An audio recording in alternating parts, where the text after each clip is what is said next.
సర్వలోకములో ఉన్న ప్రజలందరికీ సమాధానం లేక ఏమవుతున్నారంటే సతమతం అవుతున్నారు. సమాధానం లేక చాలామంది ఏమవుతున్నారంటే ఆత్మహత్యలు చేసుకుంటున్నారు. సమాధానం లేక చాలామంది ఏమండి ఊరిని విడిచి వెళ్ళిపోతున్నారు, కుటుంబాలను విడిచిపెట్టి వెళ్ళిపోతున్నారు. చివరికి భార్యను విడిచిపెట్టి వెళ్ళిపోయే భర్తున్నాడు, భర్తను విడిచిపెట్టే భార్య వెళ్ళి ఉంది.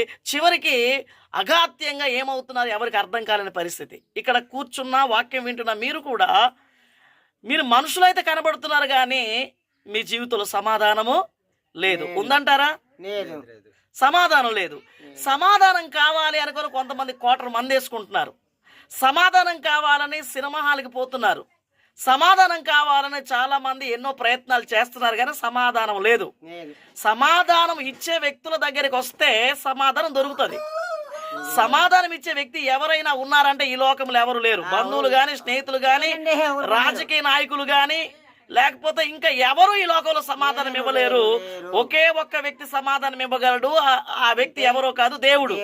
ఆ దేవాది దేవుడు ఎవరు అంటే ప్రభు అయిన యేసుక్రీస్తు. 2026 సంవత్సరాల క్రితం ఈ భూమి మీదకు శరీరధారిగా వచ్చి ఆయన ఏం చేశాడంటే సమాధానం ఇవ్వడానికి ఆయన వచ్చాడు. యేసుక్రీస్తు ప్రభువా నాకు సమాధానం కావాలి. ఎన్నోసార్లు నీ దైవజనులు, నీ సేవకులు వచ్చి వాక్యం చెప్పినా నేను నీ మాట వినలేదు, మీ మాట పట్టించుకోలేదు ప్రభువా. ఈ రోజు నుండి మేము తీర్మానం చేసుకుంటాం అనండి. యేసుక్రీస్తు మీకు సమాధానాన్ని ఇస్తాడు, నెమ్మదినిస్తాడు, సహాయం చేస్తాడు. కాబట్టి అలాంటి తీర్మానంలోకి మీరు ఉండాలని మనసారా కోరుతున్నాను. మీ ఇద్దరి కోసం మేము ప్రార్థన చేస్తాము. ఈ యొక్క లైవ్ లో చూస్తున్న ప్రతి ఒక్కరు కూడా ప్రార్థన చేస్తారు. మీ పేరు చెప్పండి. ఇంటి పేరు మచ్చ రాజు. మీ పేరు బొంగ మారేషు. ఇద్దరి కోసం మీరు ప్రార్థన చేయగలరని మనవి చేస్తున్నాను. ప్రతి ఒక్కరు ప్రార్థన చేద్దాము.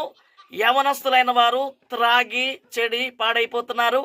వీళ్ళందరి కోసం దేవాది దేవుడు మనల్ని ఎన్నుకున్నాడు. ఇలాంటి వ్యక్తుల మార్పు కోసం ప్రార్థిద్దాము.